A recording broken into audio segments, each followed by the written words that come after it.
Everybody stop working. It's time for a lunch break. Proudly brought to you by Groove Fishing, changing the way you do tackle. Sunline, the best fishing line on the planet. And Spro, makers of the finest tackle available.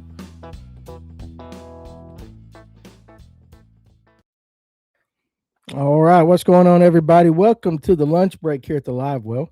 Hope everybody is doing just fine. I'm looking for my feed on TikTok where I can bring them guys in. I see you guys in the comment section. Doug Coleman, Cam, Mike Geiger's already here. How you guys doing today? Wednesday, it is hump day, and we're still kind of uncertain about the weather, right? Seems like we've got this northern shift going on, and now we could get rain or we could get freezing rain. And it's got to be hell on the guys that have tournaments this Saturday not knowing what to do. But we'll talk about that a little bit, Tyler and Jeff, everything. So I hope you guys aren't working too hard. Again, middle of the week, I know how Wednesdays go. Wednesdays is the day I always like, man, I just wish this week would be over. Coleman said, I got my jerk baits put in the Groove Fishing hard bait box. Really cool box. Great for 110 size jerk baits. Hey, Coleman, if you don't mind doing me a favor, take a picture of that, tag me, put it on the Fish North Georgia Groove page, Fish North Georgia group page. Tag me and tag Groove Fishing. That way I can share them and let them see for themselves. Tyler says he's praying for the northern shift. I don't want to be without power for 3 days. And that's the thing. If, we're all making these preparations, and then what happens? It doesn't happen. But if we did not make these preparations, we'd be screwed, right? So I'm even going out after this. I'm going to chop up some more firewood. It kind of opened my eyes. My son, got my grandson over there, didn't have a generator. He's going to get a generator today, all these kind of things. So at least it opened our eyes to being prepared, right? But it still could be nasty. And it is the weather. Who knows, right? Who knows what's going to happen? And we're all at a good medium but efficient pace. We're working. Okay, well, there you go. James, what's going on? He's retired. So anyway, something crossed my mind this morning, as it does most mornings when I'm thinking about what I'm going to talk about. A couple things popped in my mind as the news, and then, of course, tariffs. And I want to start off with the news. And if we have time, we'll get to the tariff stuff. If we don't, that's fine. We'll save it for another day. Eric says he's ready. Come on, ice, snow, whatever. That's all you can do, right? At this point in time, that's all you can do. I wouldn't call it working, but I'm at work. Me too. Like I try to tell my wife, I said, listen, when I'm here talking, this is my job.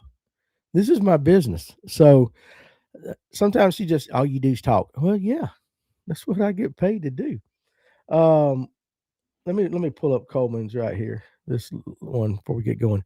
It's balls to the walls at work right now. I had a sit visit this morning. I've been nonstop since. I get it. We haven't got a whole house generator. Wish we had that, but don't have the money. Listen, not a lot of people do. But you're 19, dude. You got time. You can get you one. So as I woke up this morning, I was thinking, all right, news. Because you got the dual threat series starting this morning. You just had the BPT.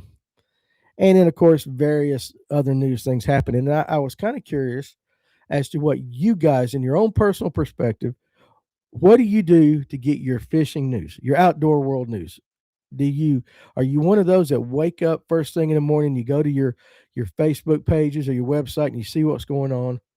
Are you one of those that go to the MLF website, the Bass website to see what's going on? Are you one of those that just kind of wait, see what happens, and just if it pops up in your feed during the day? Are you one of those? Do you get it from podcasts? Because generally by the time we talk about it, it's already happened. But I'm just curious as to what you guys do. And just out of curiosity this morning, I woke up and got in here, got to messing around, and I pulled up ChatGPT just for the hell of it. And I want to read you what it says. Here's the question that I asked ChatGPT. Give me the 5 biggest current news stories in bass fishing today. Okay, in bass fishing today. And these are the top 5. And I'll start off with number 1 and work my way down. Number 1, the 2026 MLF Toyota Series kicks off at Lake Okeechobee. Okay, so you got an MLF thing. Number 2, inclement weather forces tournament postponements. 2 Major League Fishing Phoenix bass fishing events originally scheduled for January 24th on Gunnersville and Toledo Bend have been postponed. Another MLF. Number 3 was Big Bass Fishing Rodeo and Festival nears. The 77th annual Big Bass Fishing Rodeo and Festival is gearing up. I didn't read the article. I don't know what that's all about. Number 4, BBT Tour Stage 1 wraps up. Drew Gill wins at Lake Gunnersville. That's another MLF. And number 5, championship round action at Bass Pro Tour season opener. Again, another MLF BPT event. So undoubtedly, just by seeing that right now, I guess because their season started and ChatGPT and most AI scan the web to see what's going on, they're just in the news right now, right? But I found it curious that 4 out of the top 5, according to ChatGPT, were MLF related. So I guess they're doing a good job getting their news stuff out, right? As much as we talk good or bad, either way about them, they're doing it. So Tyler says Instagram, and is his source of fishing news. He also checks out some score trackers and stuff when there's a tournament going on. Eric checks out his email before I do anything. I understand that, and but I just wondered, and so let me tell you how I am. I'm one of those that just it can kind of be a little bit easier for me because people are wanting to post stuff on our social media, especially our group page. So I wake up, and sometimes if I'm up during the middle of the night, they're always coming in. I'm always getting people wanting to post on the page. So I get pretty much lots of times I get a firsthand before it happens, or right when it happens, somebody's wanting to post about it. I get that news. And if it's interesting, I'll look into it further. I do get emails from industry magazines and companies like Fishing Insider and stuff like that. So I get those on the emails as well. I sometimes just get a random one that pops in. And so I want to read you this one today too. I didn't plan on reading this article, but this is just a news article about that doors. It came across 11 Alive News of all places, and I do follow them on Facebook. But listen to this. Listen to this, guys. Over 300,000 pounds of catfish was illegally harvested in Kentucky. 25 people are facing charges that could possibly result in more than 700 criminal charges, according to a release from the Kentucky Department of Fish and Wildlife. Now, that was a headline that caught my eye. 300,000 pounds of catfish. So I said, okay, now let's look into it. Game wardens identified 25 people who are expected to face charges tied to the illegal harvest and sale of catfish, as well as the unlawful operation of pay lakes across the state. So evidently, pay catfish lakes is a big thing in Kentucky. I like this. It sounds like something we'd see on Fox News.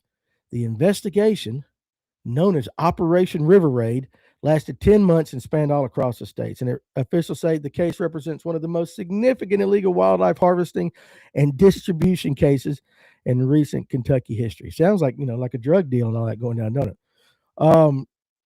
It spanned across 6 counties: Livingston, Marshall, Boyd, Bath, Lawrence, Powell.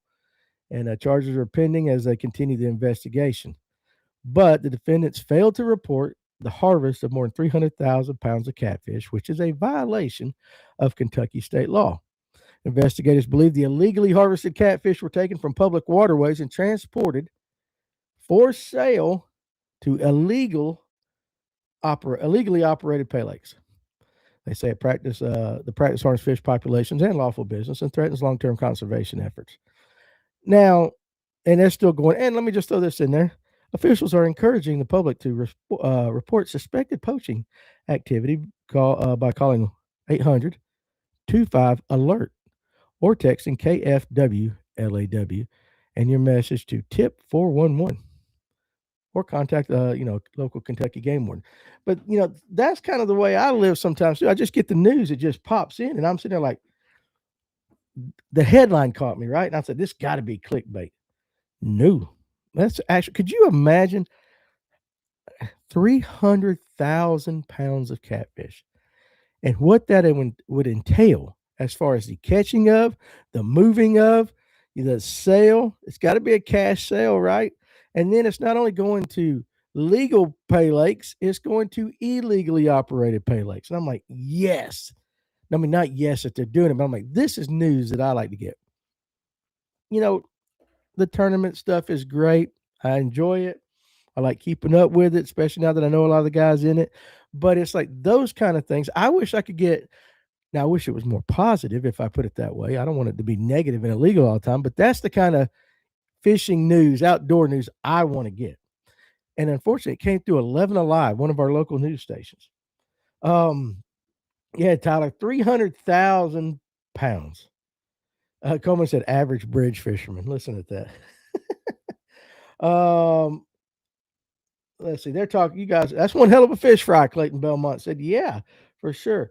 Now, Jeremiah says Georgia has no limit on catfish, and I always thought about that. Either they're pretty good about reproducing, or people just don't keep a ton of them. And I think it's both.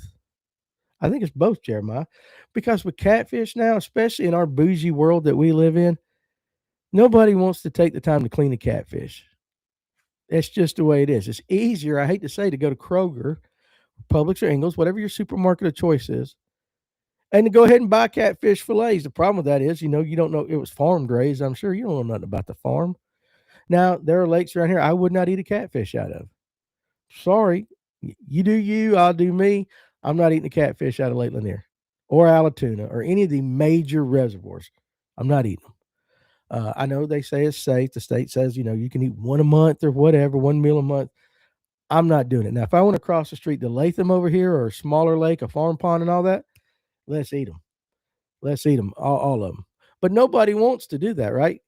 Remember back, I don't know how you did it, because now guys they'll just fillet it out. But I remember, my grandfather and my dad, they like to basically just cut the head off and just fry the whole thing. But we would nail them to pine trees and then take a pair of pliers and just pull that skin off. And it was a chore to do it that way. I'd say the average catfish weighs like 3 pounds. And if that was so, it'd be 100,000 fish. I think they're probably going for trophies because they're doing it to pay catfish lakes, but I'm sure there's some 3 pounders went in there. Um, Doc Holliday. I usually check to see what John G did the day before. John is it. He right now is a pretty good source on the rivers down in South Georgia, right? I would imagine if we stay on long enough, he's going to pop in and say, "Hey guys, just busted another 5 pounder," which is what he did yesterday. And he sent me a pic, and it was actually pretty cool. Coleman says I've caught catfish out of a sewer. Yeah, and that's a whole lot of whiskers. For sure. Tyler says, "Man, I love frying catfish. I just can't catch them often enough the way I fish, so I have to buy them." And I get that. Not everybody does it. But Jeremiah, to be honest with you, because I catfish for fun, but I don't do it near as often as I used to. I never even thought about whether Georgia has a limit on them or not. Be honest with you, I've never thought about that. No, there is. John G is in the house. He knows exactly what we're talking about. Ha ha. John, it's just a matter of time, dude, before you're going to say, "Hey guys, busted another 4 pounder. Hey guys, we got a 5.5 on the line right now. We love you, dude. It's funny." But it's, them boys in Kentucky ain't playing. Doug, right? 300,000 pounds. Now, too, I want to know now. I mean, I'm intrigued. How many legally operated pay catfish lakes are there in Kentucky? We got them here in Georgia, and I have actually had guys message me behind the scenes. You guys know I talk to you all the time about guys messaging me behind the scene, complaining or pointing out something. And there are a lot of guys that really will message me quite often, as a matter of fact, complaining about pay catfish lakes. And one of the reasons they complain about it is taking the catfish out of the Etowah or one of these bigger rivers and all that, and taking them to these pay catfish lakes. And they really do not like it.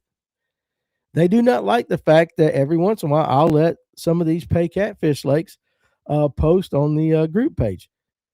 But I got to be Switzerland, right? I mean, hey, listen, it's not illegal. You may not like it. They're not doing anything wrong.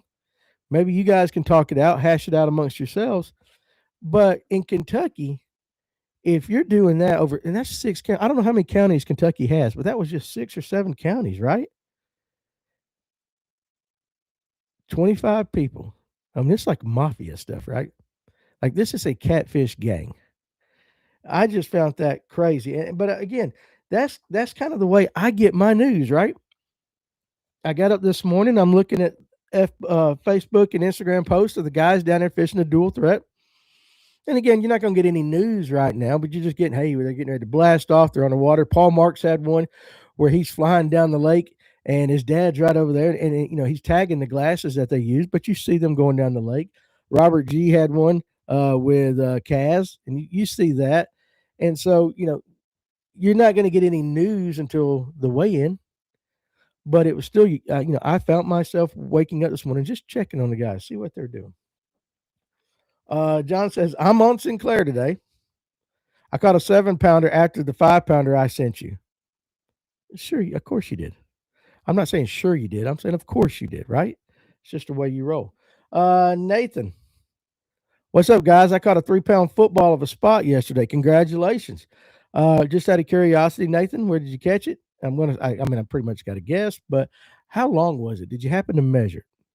Because you say it's a football, so it was a 3-pounder that was 17 inches long, which, that's with a spot. It's not unusual.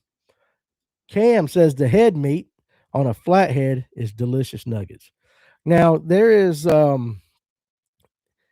meat on a catfish, and I can't remember if it's from the belly or from the head. But if you take it, and you can do this with pike too, and if you take certain type of meat on catfish and you boil it, and say some Zatarain's or something, some seafood boil or crawfish boil or whatever, it hardens up and has the consistency of lobster. And then of course you got to have about 2 pounds of melted butter, and you just dip that joker in there, and you got poor man's lobster. I know they do it with pike. I'm sure there's other fish you can do it.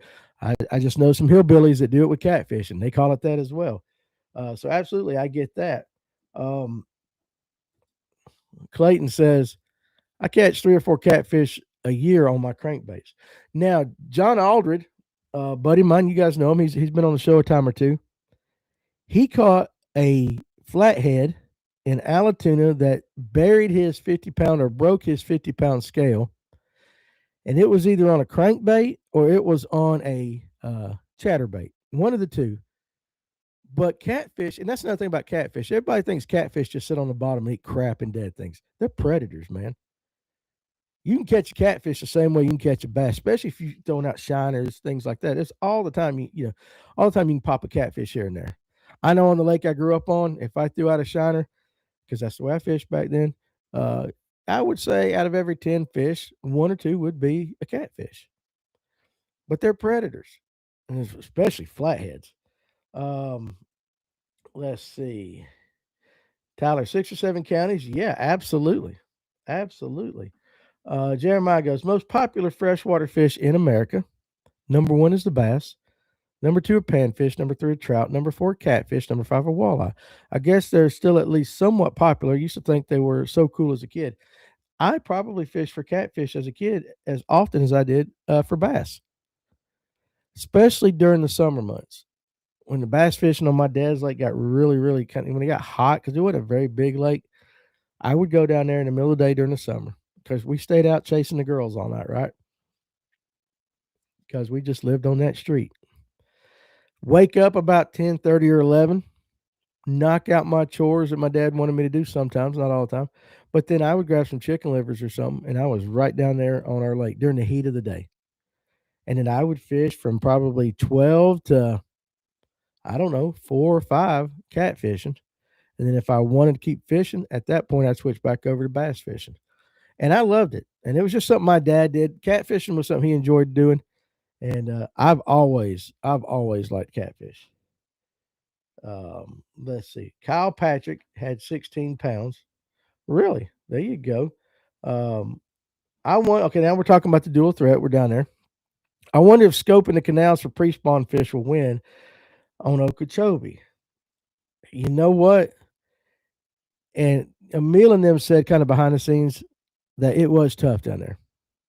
They weren't joking. It was very tough. I would say there's more pre-spawn than there is spawning, kind of what they said last night. But I don't know. Like I said, yes, my pick would be Keith Carson and John Cox if a Georgia boy or a Georgia team doesn't win. I'm rooting for the Georgia boys more than anybody. But that's a hell of a combo right there. He thinks it's the cheek meat on pike and catfish. Tyler said that's that poor man's lobster right there. How about this? Coleman wants to know anybody have experience with the cherry spawn mega bass 110. They look killer for pre spawn. I do not. Maybe somebody that's watching does, but I do not personally. If you do, if you have any experience with the cherry spawn mega bass 110, throw it in the comment section so I can read it and let Coleman know. Cam says, Jeremiah, you probably know about that pompano head meat too. Yeah, because he likes that saltwater stuff. Eric says, all right. And you guys, absolutely, since we're talking catfish, and again, that's how this show works. I didn't plan on talking catfish today, but the news came up. This is where we're at. What's the biggest catfish you ever caught? Throw it in the comment section. And say if it was a flat, blue, whatever. I caught a 29-pound blue cat about 2 foot under the surface on a jig head minnow a couple weeks ago. If you keep up with Jonathan Farmer on social media, I think it might have been 2 years ago. I think he was up on Chick practicing for an ABA tournament or something like that. I think, don't quote me on that. But he was in shallow water, but he had an underspin. He had a spot choker on with a Kitech, and he saw shad up in really shallow water busting the surface. And he chunked right up there thinking he's going to nail him to a bass. And the catfish that he caught actually buried a 50-pound scale there too. I don't think he could get it in his net. But you can go on Jonathan Farmer's social media, and if you go back far enough, you'll see a picture of that. And if he shows up, he can absolutely let us know. 706 Fishing, what's up? How you doing? We're finally starting to go back on TikTok a little bit, so glad you could join us. She don't want none of that stuff down there. She been wanting to blow north. She don't want none of that winter weather down south. Now Jeremiah says, I mean, the misconception of catfish is they're dirty bottom feeders, but they're actually apex predators, and they will eat fish as they age, and they'll eat more as they age. The dead and rotting stuff normally goes to the juveniles. Okay, good to know. Kurt, what's going on, bud? God bless from the Bay of Quinte, Canada. Did I say that right? It looks French. Quinte. But he's in Canada. What are you doing up there, Kurt? How are you? Now Nathan didn't measure that 3-pound football spot. It went to 42 degrees on Okeechobee right now, Patricia said. There you go. Okay, so Nathan sent me a pic of that bass. Hold on a second. Let me look real quick. Let's see if it pops up. Well, it ain't popping up right now. I'm getting a circle of death. Okay, there we go. Hey, nice. Absolutely. That's a good fish. That's a healthy looking fish. I wish I could pull it up for everybody to see. Normally I have to get that stuff ready before the show. Now Tyler said, he goes, I caught a 3-pound channel cat once in the river. That's about it. My buddy caught a 30-pound flathead on a jigging spoon on Carter's. Coleman says, I caught a 25-pound blue at Sinclair on cut gizzard shad by the railroad tracks. John G said 29 pounds, Lake Oconee. Jeremiah says, my PB catfish is a blue cat at 26 pounds, channel cat 14 pounds, a flathead about 12. Every flatty I've ever caught was on some bass or crappie lures as a bycatch, and that's the way it happens. No, I wasn't in TikTok jail. It just when we moved over to the Restream platform, for some reason it would run on TikTok for about a minute, and then it would, or not a minute, about 15 minutes, and then for some reason it would just kick us off. But here lately, it's letting the whole entire show go, so we're gonna stick with that. Dane Hunter. Okay, so Dane. Okay, I seen it. Oh, let me pull this up. Let's see. I missed a few. Cam says 25-pound flat, 30-pound blue, both at a pay lake. 5-pound is the largest wild blue out of the hooch. Jeff says, I've caught many 8 to 10-pound blues while bass fishing over the years. Quite a workout on a drop shot. Now, it's funny you say that because we were fishing a tournament. Ryan had his club tournament, or was this East Hall? I can't remember. Might have been East Hall. But anyway, Chickamauga, a lot of us went up there. And during the tournament, right before weigh-in, looked on the console graph on my cousin's boat, had some archers off the back of the boat, flipped an old Morning Dawn drop shot down there, did the thing, and I felt it, and I just raised up into it, and I'm like, oh, Lord, we got the tournament now. I thought I had it. And it ended up being about an 8 to 10-pound blue cat. You got a catfish on one of those about what, 5 to 10 seconds into the fight, and you feel that roll, right? And it's just like if you're in a bass fishing tournament, that is just kind of like, man, what a letdown. I mean, don't get me wrong, the fight of a catfish is fun. A lot of guys don't want that slimy crap all over their boat. I get it. It's fun though. The last time I went fishing with Beasley before he passed away, Ryan and I were on Lanier.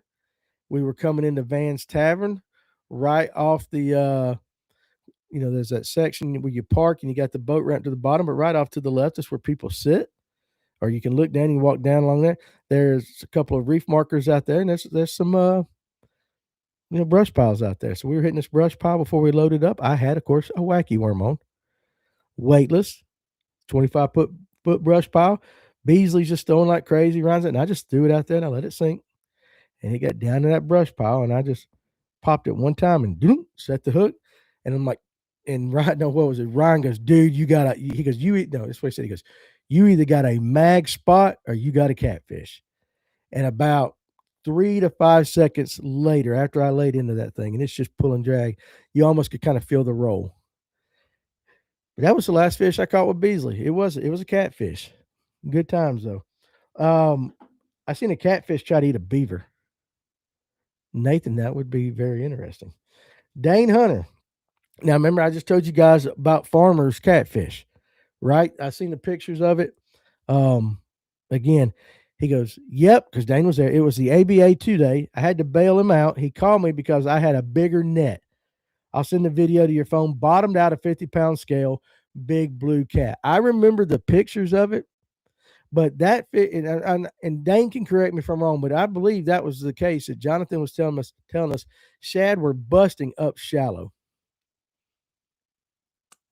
He tossed that underspin right in there, and boom, and it had been a catfish. Ryan and I took a customer out to Big Canoe on Lake Pettit, and if you know Lake Pettit, it's a giant bass factory because they don't do nothing but feed trout in there.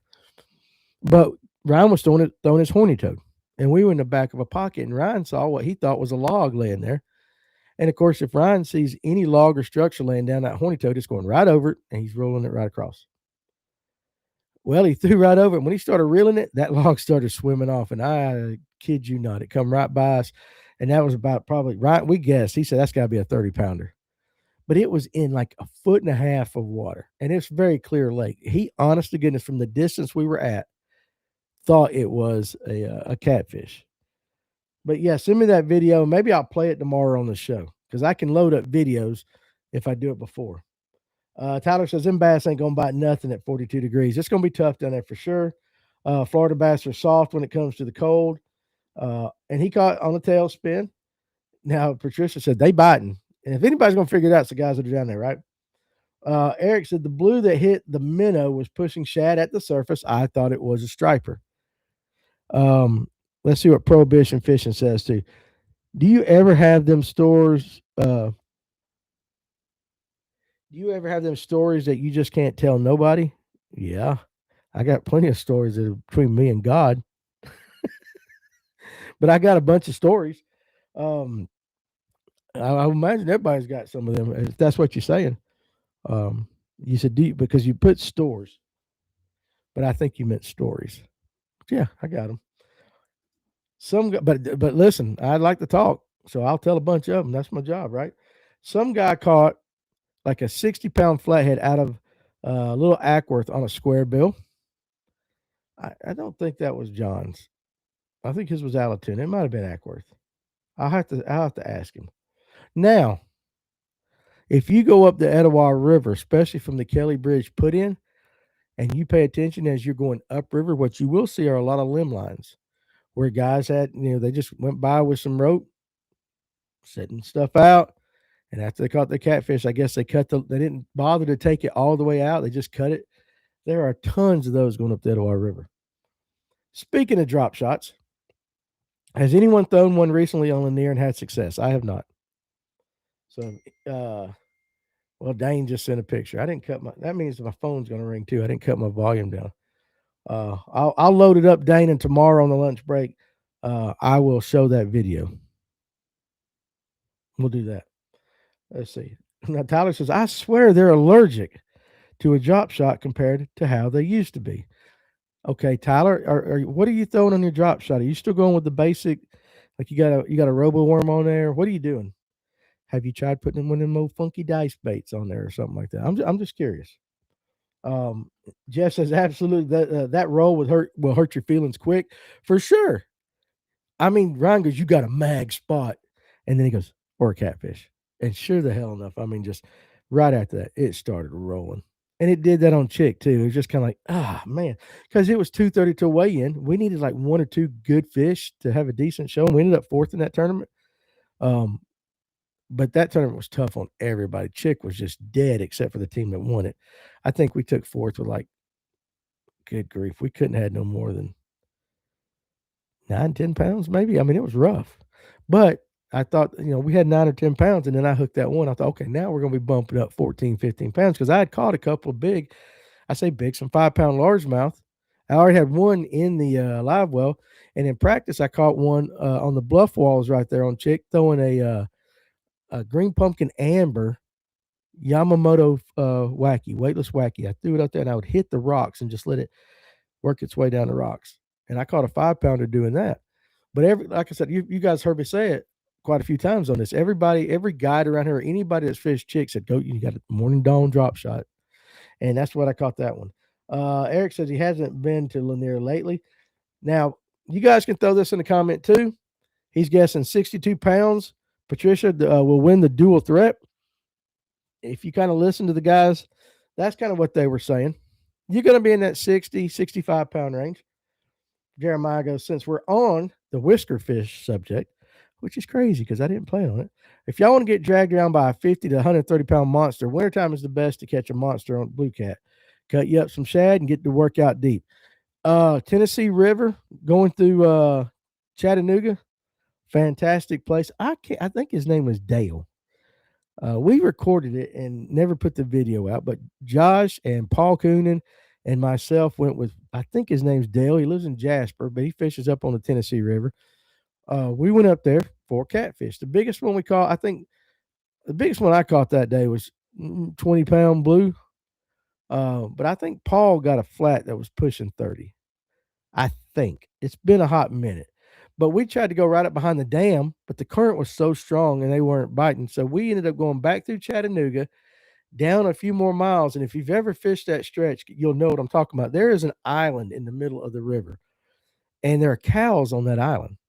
I guess the farmers or whatever bring their cows over there at a certain time of the year and just let them graze because they can't go nowhere. But right around that, the catfish were on bed. And so Dale, God, I hope his name's Dale. He said, we're going to catch them right here, deep holes and all that. The only problem with catfish is when you go with a catfish guy who wants to get the big ones in, I mean, they're really heavy equipment, right? I mean, you ain't going out there with a Zebco 33. And so it wasn't as much fun fighting them as it could have been. But at the same time, you want to get them in, right? But I'm sitting there thinking, like, I used to go across the street to Latham over here, and I just go on the bank, and I throw chicken livers out. This is before it got grassy. And I would catch channel cats as long as my arm. And there quite a few people went with me. I took them over there to do it. So they can attest to that. Then the catfish got a disease that's, I guess, just kills only catfish. I don't know. The lake guys were talking about it. And they ended up restocking it. And I think the catfish are back over there now at good size. But that used to be something. But I would do it with my bass stuff. Now you catch a channel cat about as long as your arm. And I ain't got the biggest wingspan, but that's a good, I don't know, 2 foot. I don't know, maybe hell, I don't know. I'm always lying about how long something is. But on bass gear, man, that's a fight and it's fun. I need to do that. I haven't done it in a while. I can't stand the slime on my line after catching one. That's true. I mean, they're not, they're kind of nasty. They taste good though. They taste really good. Most of the catfish I've caught came out of the Tennessee River below Pickwick. Kendra, I hate catfish. No bones about it. I hate catfish. Nathan, that catfish is like the rest of us. We'll all chase. Good Lord. Tyler, I almost read that entire comment. I'm glad I stopped. There's Tracy Coker. What's going on, my friend? Just got my generator running. Hopefully I won't need it. That's what I got to do after the show. Got to get out there and make sure mine is running. Max Wilson, I caught a 45-pound plus flathead on Allatoona on a 6-inch dead ringer. Easily the late record, but I can't prove it. I have a pick. It was midnight during a Saturday night Porco's tournament. Now, imagine that at night too. When you set the hook, that's I just you can't imagine what that felt like. Send me, hey Max, if you can on Facebook, send me the pic. Message it to me, Danny Pruitt on Facebook. And all you guys, if you got pics like that, message it to me on Facebook. And tomorrow, I'll have them all loaded up before the show. Prohibition fishing on TikTok. 1987 Lake Sinclair 85 or 84-pound blue on a trot line when we was running commercial. Believe it if you want. I believe you, buddy. I absolutely believe you. 100%. I've run trot lines before. Now, not for commercial purposes, but I've run trot lines. My grandfather taught me that, and that was fun. Tracy said I caught a 29-pound flathead on that wobblehead jig last year in 2 foot of water. Oh, Doug, I have found while fishing at night with a worm with garlic dipping dye, of course, you tend to pick up more cats. I believe it's the garlic that makes them bite. Now, you could be true on that. I would say scent on catfish for sure. Correct me if I'm wrong, any of you biologists out there, but I've been told that catfish not only smell up here, but they absorb scent through their skin, almost like they're smelling it through their skin. And so if you're in a river and you got stink bait, whatever, and you downstream, and that big old catfish is just sitting under a log and he decides he's going to get out and cruise it, he can actually, as the water's coming across him, if it's got that scent in the water and he doesn't get it here, but he could get it, say, I guess, maybe mid body, it will absorb through his skin. Again, I'm not a biologist. Don't quote me on that, but I've heard more than one guy say that. Drop shotting a dice is the only thing that works for me on a drop shot. Interesting. Clint, Kyle Patrick's live stream has been awesome to watch today. Y'all are missing out. Go jump on it. I saw a little bit of it. Clint, do you know how much weight he's got right now? Dane sent me the pics of that catfish. It was May of 2024. Coleman says, and I'll post it up tomorrow for sure. I consider the drop shot my best presentation. God, I hate it. Tracy Coker was at that tournament. Yeah, chick sucked that day. It did suck. It was tough. Did catfish get liver disease? I don't know what they got. All I know is all of a sudden you couldn't catch them. And the guys at the lake said they found them floating everywhere. They took it to a biologist or something. And sure enough, there's some kind of disease that they got that only catfish get. And it decimated the catfish population on Latham. And they had to restock the lake. So I don't know. I heard from some guys there's big cats in Lanier and Tuna and the Etowah, but the biggest ones are from West Point down to Columbus. Divers didn't want to work on the dam after seeing those things. Now, listen, Jeremiah, now you're going to get into the damn catfish the size of Volkswagens that we all heard from our entire life. Lake Lanier, every lake's got this same story. Every lake, every big reservoir. The one around here was a chicken truck carrying chickens going to the processing plant. Crashed off the dam. Divers went down there and they seen catfish as big as Volkswagens. I've heard that story on Lanier from the time I that I can remember. It's one of those stories that the old timers would tell you just to kind of scare you a little bit. I don't think it's true. I mean, listen, you see the catfish people, even 100-pound catfish compared to a human being. I mean, they're big, yeah, but they ain't that big. I don't think them divers would worry about them too much. I mean, maybe I'm wrong. You can tell the bass fishermen from the catfish from the big catmen by the smell coming off of them when they walk into a tackle shop. That I do believe, Jeremiah, 100%. I wonder, Tyler says, how good Lanier would be if there were no striper to compete with the spots. I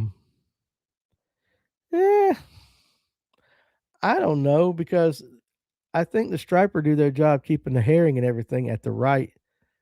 It's just one of those things that, the balance of the ecosystem, that if you took stripers out of there, I mean, theoretically, you could say there's more bait for the spots, but at the same time, I mean, once the ecosystem gets out of balance or something, things start going whack. And any of the fish aquatic biologist people like that will tell you, you got X amount of food per thing. It's all these formulas and all that. But, but I don't know. It's a good question. It's a good thought. Danny Perdue. Winter weather watch has now been issued by the National Weather Service for North Georgia, expecting to move further south and cover the metro area by tomorrow morning/Friday. So there you go, the winter weather watch. That's the watch. We'll see if that thing moves farther north. Once they put the warning out, that's when you know it's going to happen. 90% of the time, I have seen them do a winter weather warning, and then all of a sudden you wake up and you're like, crap. OnlyFans, Patricia. Yeah, OnlyFans. I think I'm going to open up an OnlyFans foot page.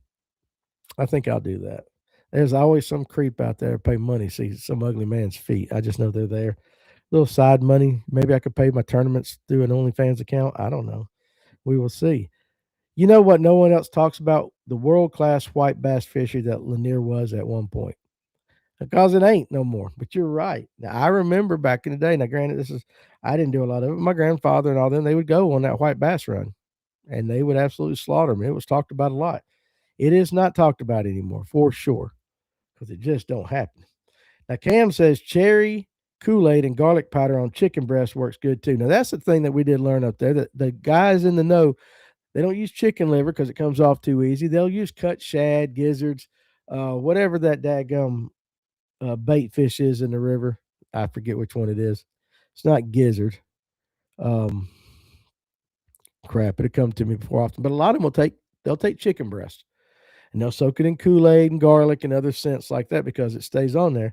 I'm sitting there thinking it's a good piece of meat though to be wasted. But I think that about chicken livers too because I like them. Quick flathead tip. It's just turned into a catfish show. I love it. They're strongly nocturnal and will travel a few miles up the river to feed at night and have kind of a home base that they return to and sit during the day. Very similar to muskies. Muskies I don't think go that far travel, but they kind of have that log they like to lay under. Um, Nathan says a trick word on the drop shot is a beast. A trick worm. Yeah, a trick worm.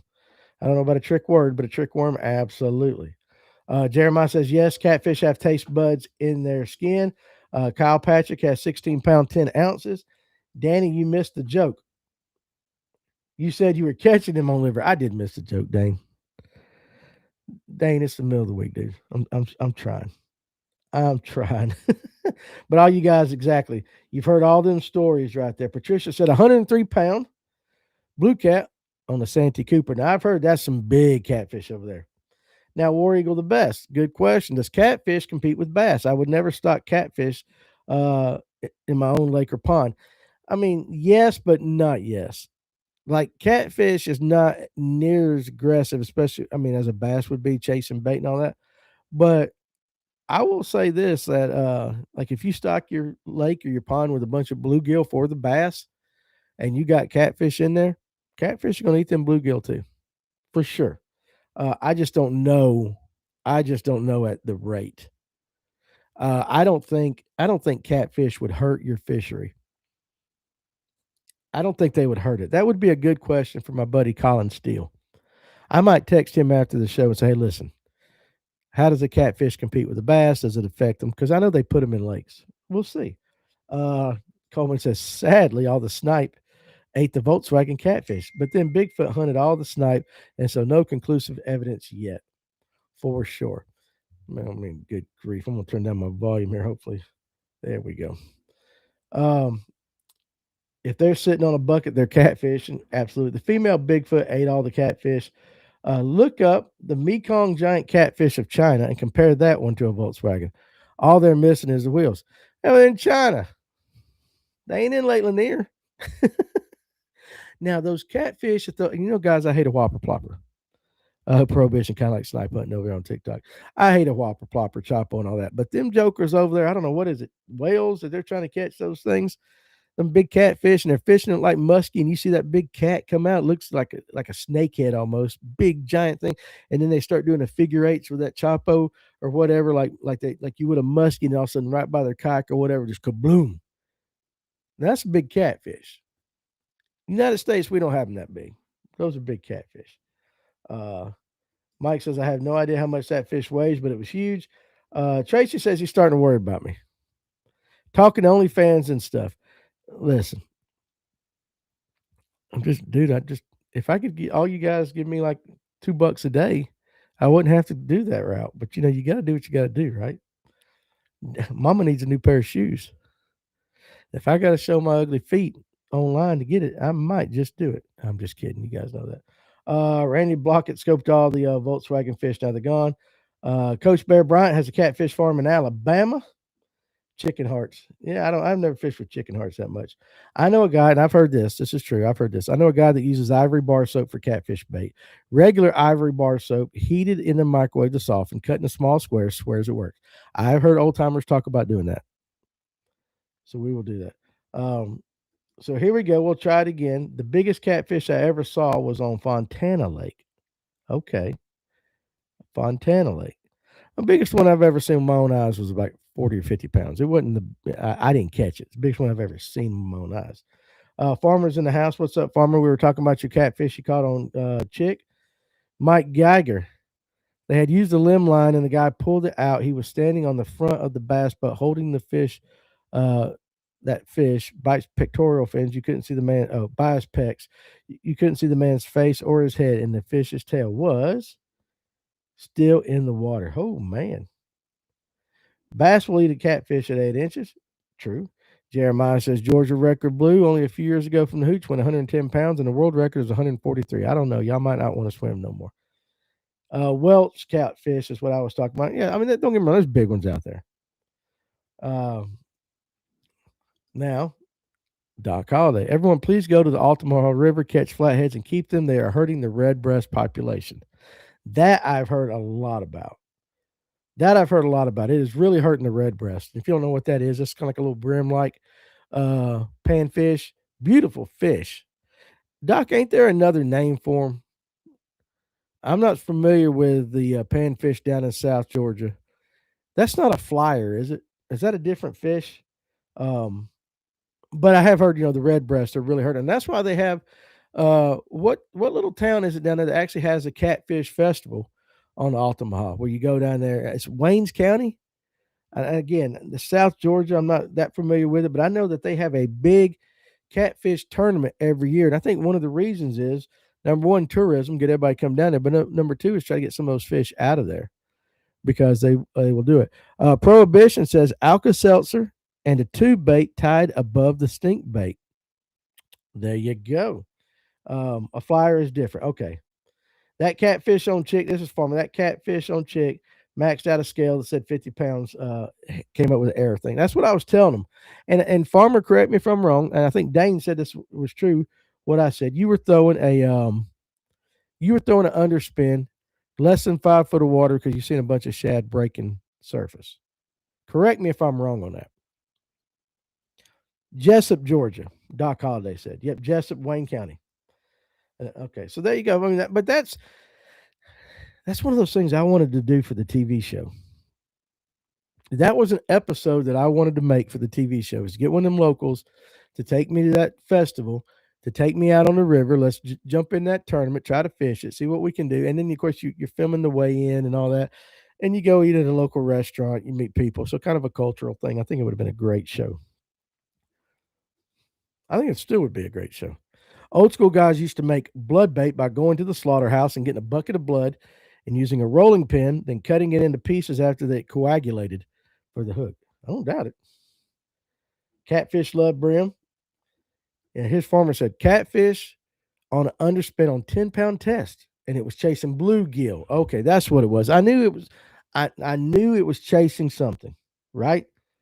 And I knew it was an underspin, but that's right. I forgot the more impressive thing was that 50-pound cat was caught on 10-pound test. Now, I'm sure it was Bray DeFloro, right? And I'm sure it was Alberto, not no FG. I don't remember. Turkey hearts and beef liver are better than chicken liver because they stay on the hook better, too. Though I guess you can still do the pantyhose trick. I will tell you what I would do with chicken liver. I would take the chicken liver sometimes, not all the time. But sometimes I had this old pan during the summertime, and I'd take that chicken liver out and just lay it all out, stick it out in the sun for a couple hours, and it would toughen it up without soaking all the blood out of it or the taste or whatever. I don't know. Now, I used to do that quite a bit. I've done the pantyhose trick. Just, my mom would get pissed off at me because I didn't know no pantyhose, but I would cut them up. I've done all that kind of stuff. But just, I've seen guys catch them on hot dogs. Back in the 80s, they came out with these tubes that you could fill with stink bait. That's when that stuff started coming out.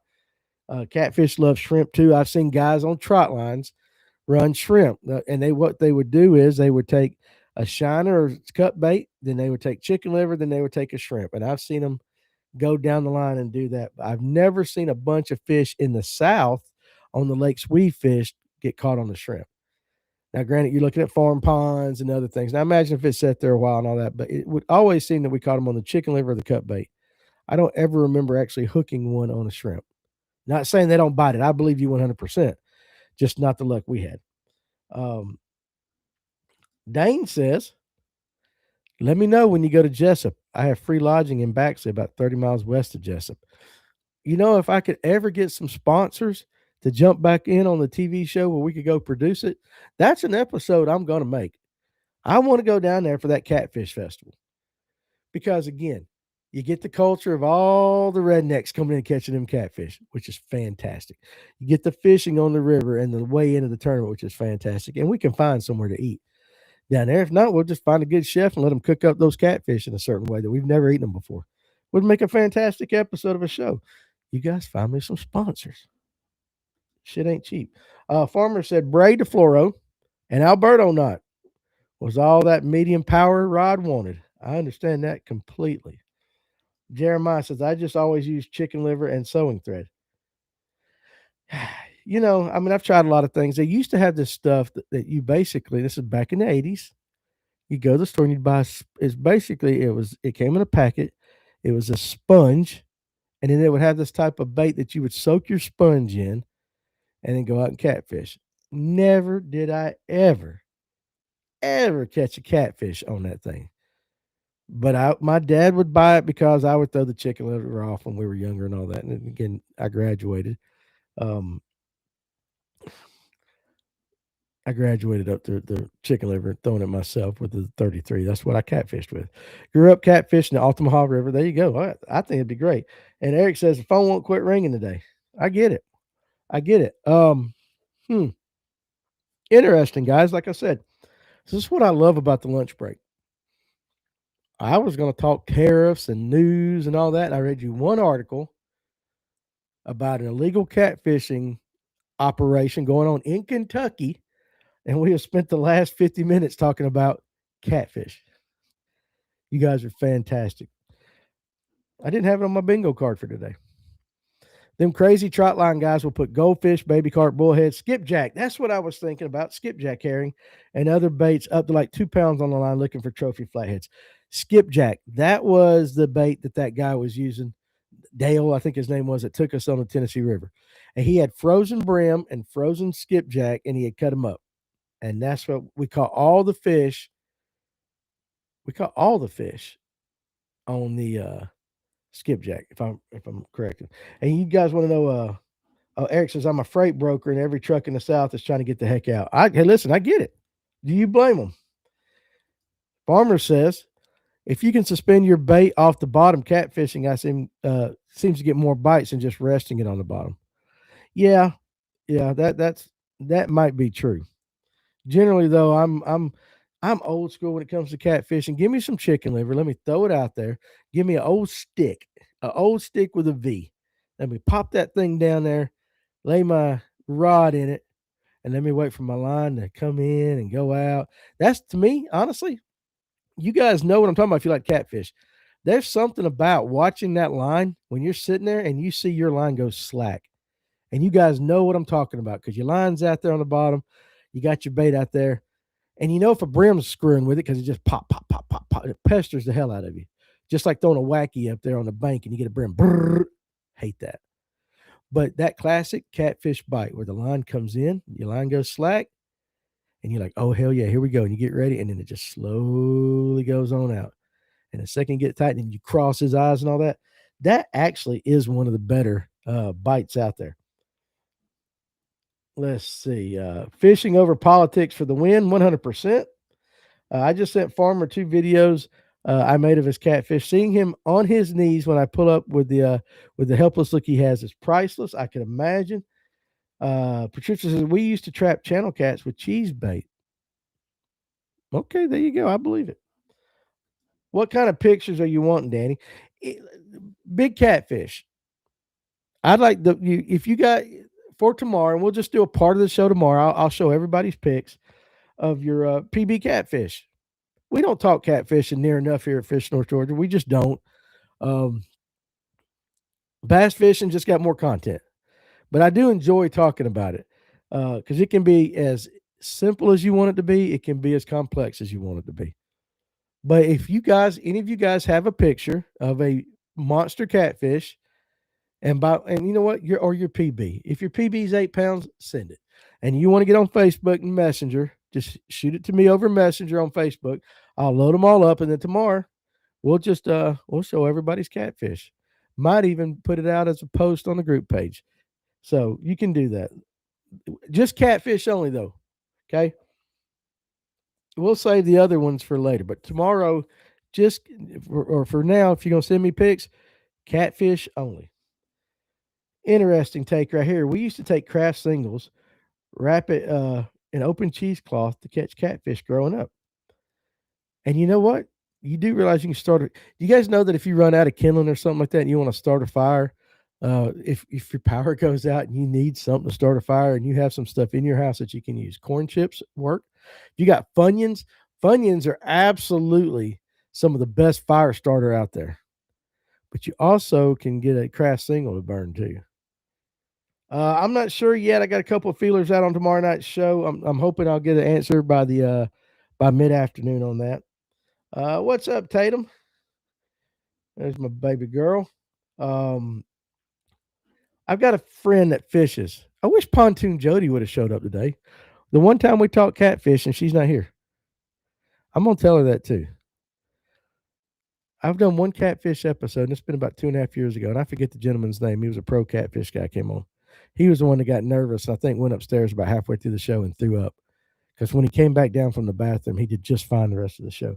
I got a friend that fishes a team catfish series. Might be a good show, Danny. They are called Team Cheaters Catfishing.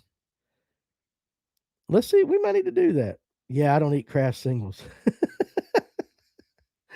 I want to take my kids catfishing because they can play on a bank while waiting on a fish. Don't have to be on the rod. And like bass fishing. And catfishing is one of the best ways to get a kid involved fishing, especially now. There used to be a pay lake over here off Highway 20 in Latham Town, which is the same family that Latham Reservoir is named. That whole family, Latham over here, and you never caught any big ones. But what you did catch was 12 to 16-inch catfish. Lake was full of them.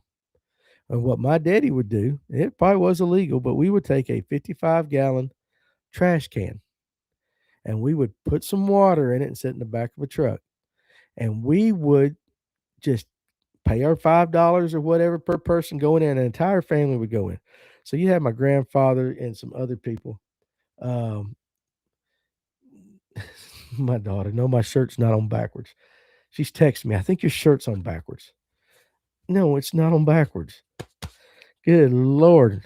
Fashion police are out. Anyway, I digress. We would take and catch all these catfish and we would chunk them in that trash can and they wouldn't die. And then when we got done fishing after about 3 or 4 hours, because it was boom, boom, we would go over to my daddy's lake and we would take those and we would walk it down and we would throw them all in my dad's lake. That's how we stocked his lake with catfish.